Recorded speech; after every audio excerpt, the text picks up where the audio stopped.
नजरिया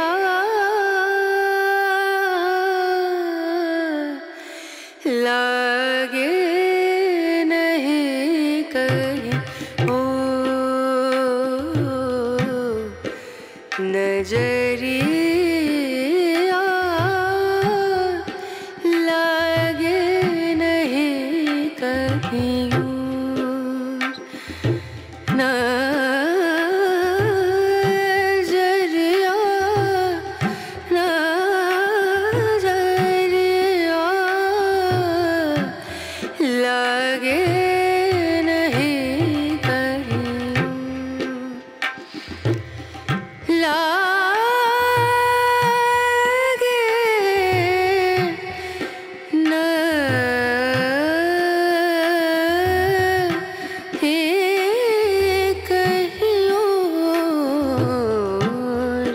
good morning. Loknath বাবাকে সাক্ষী রেখে আজকে সকালটা শুরু করলাম। আর আমার মহিলাকে দেখো, ঘর থেকে সকালে বেরিয়ে এসেই উনি এই ডিভানের ওপর উঠে বসে আছেন। কি বলবো বলো, এই দেখো, দেখেছ? আবার দেখছে তোমাদের। চলো জানলার পর্দাটা সরিয়ে জানলাটা খুলি, এদিক থেকে দেখি আকাশের কি অবস্থা। হ্যাঁ, সূর্য তো উঠেইছে, ভালোই উঠেছেন মোটামুটি, তাই না? গাছের ফাঁক দিয়ে উনি দেখা দিচ্ছেন। খুব সুন্দর একটা দিন শুরু হলো। আশা করব তোমাদের দিনটা ভীষণ ভালো কাটবে। আর নিচে এই অত বড় সিঁড়িটা কেন যে রেখে দিয়েছে কে জানে, বুঝতেই পারি না। একবার কোথাও কিছু রাখলে না আর সরায় না চট করে। তো যাই হোক, কি সুন্দর রোদ এসে পড়েছে না? আর আমার এই গাছটা দেখেছো কি বড় হয়ে যাচ্ছে, কতটুকু ছিল আজকে একদম মানে সতেজ হয়ে উঠেছে। আর আলোয় আলোময় হয়ে গেছে। সব পর্দা সরিয়ে দিয়েছি। আর আমার মেয়েকে আর একবার দেখিয়ে দিচ্ছি, সে কিন্তু একই জায়গায় বসে। চলো এবারে একটু ফাঁকিবাজির চা চাপিয়ে দিই মাইক্রোওয়েভে। আজকে ম্যাগু বেরিয়ে গেলে ইচ্ছে আছে লিভিং রুমটা একটু সাফাই কাজ করব, মানে একটু ঝাড়া পোঁছা করবো আর কি। অনেক দিন হয়নি। আর এই ফোন ফোন করে না কোনো কাজও হচ্ছে না, কিছুই না। এই যে স্কুল বাসের আওয়াজ পেয়েই চলে এসেছি তোমাদের একটু দেখাবো বলে। অনেকে তোমরা বলো অনেক দিন হয়ে গেল আজকাল আর স্কুল বাস দেখাও না। এই দেখো ডিপিএসের বাস। আর তার সঙ্গে এদেরও কিন্তু আনাগোনা আরম্ভ হয়ে গেছে। একটু চাল দিয়েছি, দেখো অল্প একটু চাল, সেইটা খাওয়ার জন্যে কতজন হাজির হয়েছে। এর মধ্যে থেকে এই হচ্ছে একজন, যে পালের গোদা বলে না, সবাইকে তাড়িয়ে ইনি একদম সর্বে সর্বা। ব্যাস, সব দূর থেকে দেখছে, দেখেছ? আর আমার ছোট মেয়ে ওয়েট করছে বাপির জন্যে, গলায় পরে রেডি। আর আমি বসে গেছি চা খেতে। মেরি বিস্কুট ঢেলেছি, জানো, কয়েকটা ছিল একটা ছোট্ট প্যাকেটে, সেইটাকে ঢেলে নিয়েছি। এরকম ছোটো ছোটো প্যাকেট না অনেক জমে যায়, তাই ভাবলাম ছোটো প্যাকেটগুলোকে আগে শেষ করে ফেলি, তারপরে বড়োতে হাত দেবো। এই যে ম্যাগি বেরিয়ে গেছে, বুঝতেই পারছো। আগে আমি টেবিল ক্লথটাকে চেঞ্জ করি। টেবিল ক্লথটা না বেশ অনেক দিন হয়ে গেল। মাঝে মাঝে একটু চেঞ্জ করলে ভালো লাগে, জানো তো, একটু নতুনত্বের ছোঁয়া পাই। এইটুকুর মধ্যে আর কি আছে বলো? ওই যা আছে সেটাই ঘুরিয়ে ফিরিয়ে পাতলে তার মধ্যেও মনে হয় যেন একটা কীরকম নতুন নতুন ভাব। এই গাছটার টবটা না এই একটা প্লাস্টিকের এতে জারের মধ্যে দিয়েছি, কিন্তু গাছটা না একদিকে হেলে যায়, জানো। আগে ছোটো মতো একটা পটে ছিল তো। কি সুন্দর রোদ এসছে না, দেখো সেট আপটা ভালোই হলো। চলো এবার একটুখানি আমার এই টিভি ক্যাবিনেটগুলো মুছে নিই। বেশ 4-5 দিন হয়ে গেছে জানো, আর মোছা হয়নি। টিভিগুলো মুছে নিই। টিভিটা তো অফ করে দিয়েছি, জানি না তোমাদের বলেছি কি না।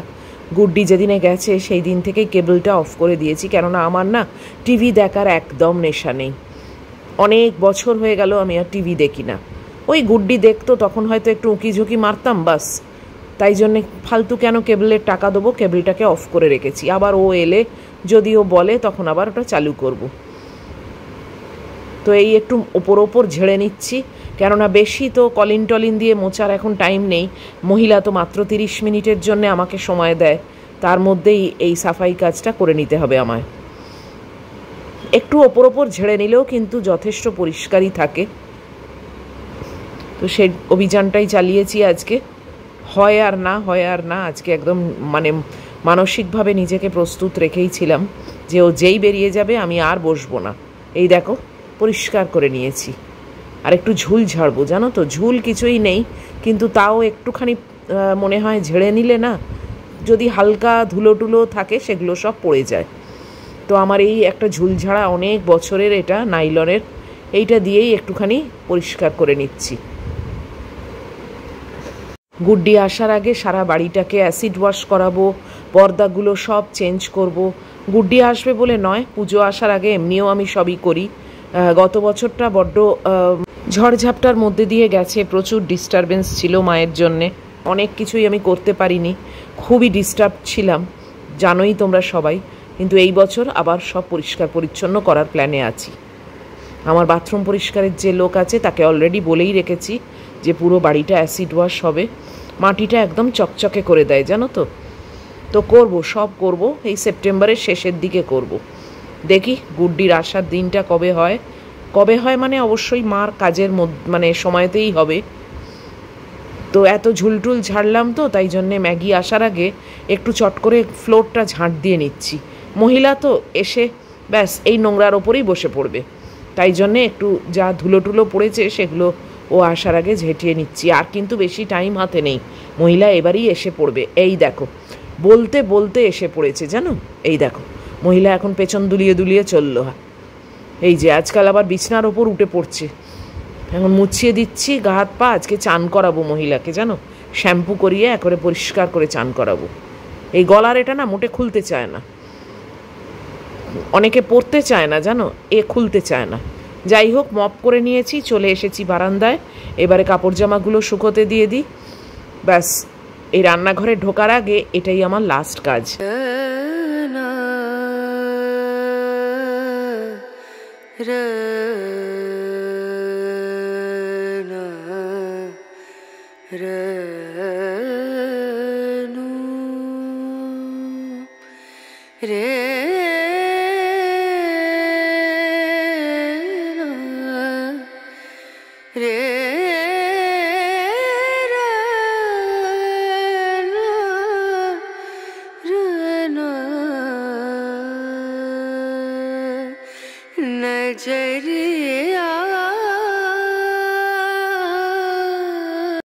আজ একেবারে রড ভর্তি করে সব শুকোতে পড়েছে, দেখেছো, রোদ্দুর পেয়েছি তো, আর সেটা সদ্ব্যবহার না করে ছাড়ি বলো, এখনো র্যাকে কিছু দেবো। Hey everyone, good morning, welcome to my channel. আমি মুন, আর আশা করবো তোমরা সবাই ভালো আছো, আমিও ভালো আছি।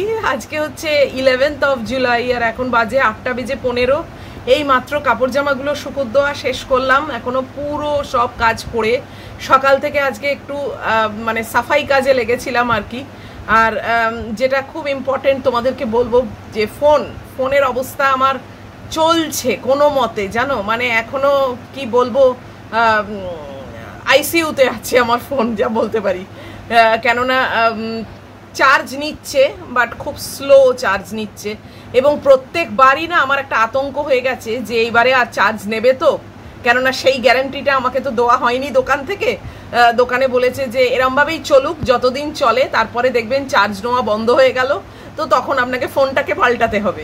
তো সেই যে আতঙ্ক একটা ঢুকে গেছে, এবার সবসময় মনে হচ্ছে এইবারে যে প্লাগ পয়েন্টে দিচ্ছি এবার চার্জ হবে তো, তাই জন্যে খুব বুঝে শুনে রয়ে শোয়ে ফোনটাকে ইউজ করার চেষ্টা করছি। কিন্তু তাই কি হয় বলো, ফোনটাই তো সব আমার।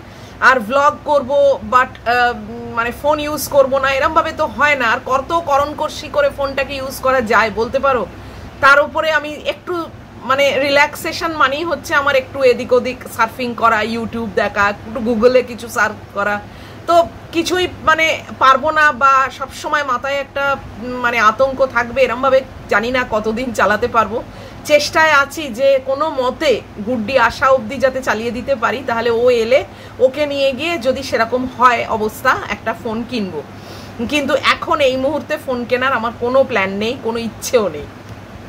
যদি না একেবারে পিঠ দেয়ালে ঠেকে যায় তখনই কিনতে হবে, আদারওয়াইজ আমি এখন কিনছি না।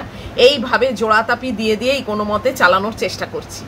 তো আজকেও তোমরা একটা ব্লগ পাবে। আর আজকে সকাল থেকে আমি তোমাদের সঙ্গে নিয়েই সাফাই কাজে লেগেছিলাম।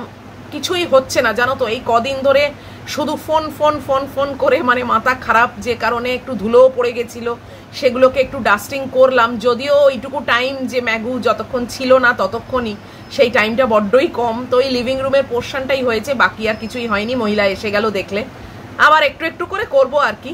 আর যতই করি না কেন জানো তো, ঠিক পরের দিনে আবার ওই জায়গায় ধুলোই হয়ে যায়। তো তাই জন্যে মানে এনার্জিও পাই না খুব একটা, মানে অ্যাটলিস্ট এক সপ্তাহ যদি থাকে তাও একটা হয়, তা না মানে ধুলোই ঢুকবে, ধুলো হয়েও যাবে। তারপরে বাড়িতে এরকম বেবি থাকলে তো জানোই একটু আধটু তো লোম ওঠেই, এবং লোমের ব্যাপার তো থাকেই। তো যাই হোক, দেখা যাক কতদূর কি লড়াই চালাতে পারি। আজকে রান্না বান্না, নেক্সট কথা তো রান্না বান্না ছাড়া আর কিছু নেই আমার। রান্না বান্না কি যে করব জানি না, মাছ বার করা আছে, মানে মাছ বার করে রেখেছি। এবার কিছু ডিসাইডেড নয় কি করব, কিছুই জানি না। যেটাই করব সেটাই মনে হচ্ছে মেহনতি কাজ, শর্টকাটে কি করা যায় দেখি। এখনো কিছুই ভাবনা চিন্তা করিনি জানো তো। একটা মাছের ঝোল করব ভাবছি, তারপর ভাবছি দূর এই ঝোল ফোল না ভাল লাগে না। মানে মুখে অনেক রকম টেস্ট আছে, মুখে খেতে অনেক কিছু ইচ্ছে আছে, কিন্তু ওই করতে হবে চিন্তা করি না। আর সেদিক থেকে আমি পেছু হাঁটছি, যে মনে হয় দূর যাকগে দরকার নেই। একবার ভাবছি আউটসোর্স করব কিছু, তারপর ভাবছি না দরকার নেই। শুধু শুধু আউটসোর্স করা মানে পয়সাও খরচা, আর তারপরে খেলেই তো শেষ, তার থেকে দরকার নেই। সেটাও চিন্তা করে আবার স্থগিত রাখলাম, না দরকার নেই, যা হোক নিজেই করি। তো দেখা যাক কি করি, এখনো অবধি কিছুই চিন্তা করে উঠতে পারিনি, কিছু একটা করব আর কি। তো এখন দেখি, ম্যাগি তো এসেই গেছে, তোমরা দেখেইছো। ওকে একটু ঠান্ডা গরম জল দিয়ে একটু 5 মিনিট বসবো, 5 মিনিট বসে তোমাদের অনেকের হোয়াটসঅ্যাপের উত্তর দিয়ে দিয়েছি। তো ওই কাজটা খানিকটা এগিয়েছে, তারপরেও এখন দেখবো আবার অনেকে দিয়েছে। যাই হোক, এটাও তো আমার কাছে একটা বিশাল বড় পাওনা, তাই না? যে তোমরা যে আমাকে মনে করে সকালবেলা উইশ করো, এটারও তো অনেকটাই মানে রাখে। তো তাই জন্য আমিও মেক শিওর করি যাতে তোমাদেরকেও সেই ভালোবাসাটা ফিরিয়ে দিতে পারি। তো চলো, হ্যাঁ আমার বিরাট কাজ পড়ে রয়েছে। ওহো, কালকে ইটিং শো করেছি, সেই ভিডিওটা এখনো এডিটই করা হয়নি। যদিও ওটা আফটারনুনে ছাড়বো, টাইম এখনো আছে, কিন্তু তাও আর কি। চলো ওইটাই বসে এডিটটা শেষ করে নিই, করে নিয়ে তারপরে রান্নাঘরে যাব, যা হোক একটু করবো আর কি। আর খাওয়া দাওয়া নিয়ে আর আমি আর মাথা ঘামাতে পারছি না। চলো সঙ্গে থাকো, আবার ব্রেকফাস্টের ব্যাপার আছে, ব্রেকফাস্টেও যে কি করব তাও জানি না। উফ, দেখা যাক কি করি না করি, সঙ্গে থাকো। 9:05, একটুখানি ফোনটাকে চার্জে দিয়েছিলাম জানো। উফ, গরমে পুরো পচতে যাচ্ছি। আর মেনুটা পুরোপুরি চেঞ্জ করলাম, আর ভাত খেতে ভালোই লাগছে না। ওই মাছ ফাছ অমুক তমুক সব তুলে রেখেছি। এখানে ম্যাগির মাংস আর মাছ করছি, ম্যাগির মতো ভাত করছি। আর এখানে কড়া বসিয়েছি, আমি একটু খোসা শুদ্ধ আলু, ওই অরেগানো আলু যেটা করি ওইটা করব, একটু চিলি ফ্লেক্স অরেগানো দিয়ে যেটা করি ওইটা করব। আর একটা চিকেনের ড্রামস্টিক বার করে রেখেছি, ওটা তন্দুরি চিকেন করব, তার সঙ্গে করব পরোটা। বাস, আজকে একদম অন্যরকম মেনু হঠাৎ করেই মাথায় ঠিক করলাম। ইটিং শোটা এডিটও কমপ্লিট করেছি, করে ওটা এক্সপোর্টিংয়ে দিয়েছি, দিয়ে আর চলে এসেছি রান্নাঘরে। মানে এক্সপোর্টিংয়ে দিয়েছি, দিয়েই ওটা প্লাগ পয়েন্টে ঢুকিয়ে রেখেছিলাম জানো তো। ওই জন্য আর এই যে রান্নাঘরে ঢুকছি বা এই সব অ্যারেঞ্জমেন্টগুলো করছি, এগুলো আর দেখাতে পারিনি। আর যাই হোক, তো চলো এখন কড়া গরম হয়ে গেছে, জাস্ট আলুটাকে চাপিয়ে দিয়ে তারপর ময়দা মাখবো। ওই আটা ময়দা মিশিয়ে করবো।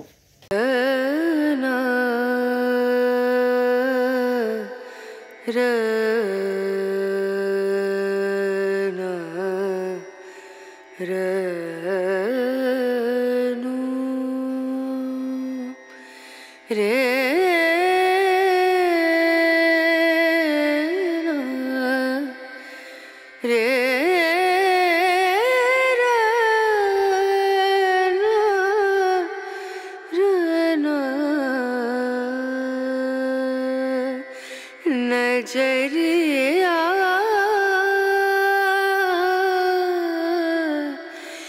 लागे नहीं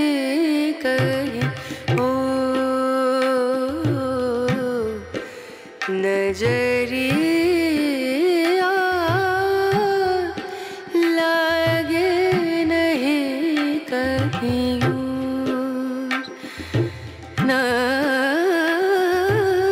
नजरिया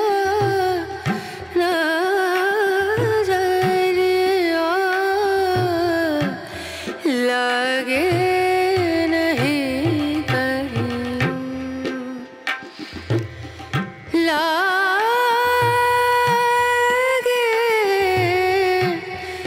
न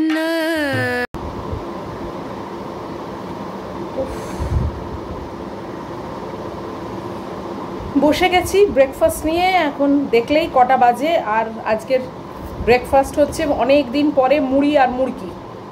হঠাৎ ফ্রিজে নজর পড়লো এক প্যাকেট মুরগি রয়েছে, তাহলে এটাই খাওয়া যাক আজকে। আর কিছু তৈরিও করিনি। আর ওদিকে রান্নাঘরের পার্ট সব শেষ, শুধু তন্দুরি চিকেনটা হচ্ছে, ওটা একদম সিমে করা রয়েছে। আর আমি চলে এসেছি ব্রেকফাস্ট নিয়ে। মাঝে মাঝেই চার্জে বসিয়ে বসিয়ে অনেকখানি টেনেছি বলো। এখন এবার ব্রেকফাস্টটা খেয়ে নিই। তোমরা অনেকে আমাকে কেবল হোয়াটসঅ্যাপে জিজ্ঞেস করছো তোমার ফোনের প্রবলেম মিটলো। এইটা মেটার নয়, এটা আনটিল আনলেস আমি ফোন চেঞ্জ করি এই প্রবলেম আমার সঙ্গে এখন রইল। এই সমস্যা ঘোরালো সমস্যা, এই সমস্যা এখন চট করে আমার পেছন ছাড়বে না। জুলাই আগস্ট, জুলাই তো প্রায় হাফের দিকেই গেল। এই জুলাইয়ের বাকিটা আর আগস্ট সেপ্টেম্বরটা কাটাতে পারলেই বাঁচি। সেরম হলে কিনবো, কিন্তু গুড্ডি আসুক তারপর একসঙ্গে। হ্যাঁ তাই না? হ্যাঁ ম্যাগিও বলছে হ্যাঁ।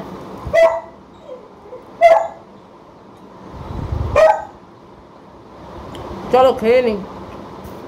এটাকে বেশিক্ষণ অন করে রাখছি না, জানো তো, বুঝতেই তো পারছো। বলো, এই যে মহিলার চান হয়ে গেল। আমার ব্রেকফাস্টের পরেই ওকে চান করাতে ঢুকেছিলাম।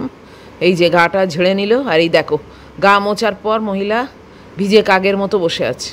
কি অবস্থা দেখো। চান হয়ে গেছে আমার আর আমার ছোট মেয়ের দুজনকারই একসঙ্গে চান হয়ে গেছে। মানে ওরটা করিয়ে তারপর আমি করেছি। আর মেয়ে এখানে বসে আছে, তোমরা দেখেছো। খুব ভালো করে মুছিয়ে দিয়েছি, তাও একটু ভিজে আছে। এখন ফ্যানের তলায় বসেছে তো শুকিয়ে যাবে। আর আমি এখন বসছি ফ্যাব্রিক করতে। আর আমার এই ফোনটাকে দেবো চার্জে, কেননা চার্জটা একদমই কমে গেছে। তো আজকের মতো আমি ভিডিওটাকেও শেষ করে দিচ্ছি। এখন বললামই তো, মানে খুব বেশিক্ষণ ধরে টানতে পারবো না। একটু দু একদিন যাক, দেখি এর অবস্থাটা কি। যদিও মনে হয় না এই প্রবলেমের কোনো সলিউশন আছে, তাও চেষ্টা চালিয়ে যাচ্ছি। অল্প অল্প করে যদি চার্জ দিয়ে দিয়ে এটাকে টিকিয়ে রাখা যায় আর কি। মানে এখন হচ্ছে একে বাঁচিয়ে রাখার তাগিদ, আর কিছুই নয়। তো চলো আজকের মতো ভিডিওটা এখানেই শেষ করছি। এখন ফ্যাব্রিকের কাজ করব, ব্যাগটা নিয়ে বসছি। আর তারপরে পরোটাটা ভাজবো, ভেজে আর অবশ্যই চেষ্টা করব তোমাদের সঙ্গে নিয়েই খেতে। তার জন্য এখন থেকে ফোনটাকে আমি চার্জে বসিয়ে রাখছি। তো যদি আজকের ভিডিও তোমাদের ভালো লাগে তাহলে প্লিজ একটা লাইক, শেয়ার, কমেন্ট আর সাবস্ক্রাইব করো। সব ঠিকঠাক থাকলে অবশ্যই চলে আসবো আবার আর একটা ব্লগ দিয়ে। চেষ্টার তো ত্রুটি রাখছি না বলো, যতটুকু মানে খুচখুচ করেও পাচ্ছি তোমাদের সামনে আসছি। তো সঙ্গে থেকো এইভাবেই। আর খুব ভালো থাকবে, সাবধানে থাকবে। Love you all.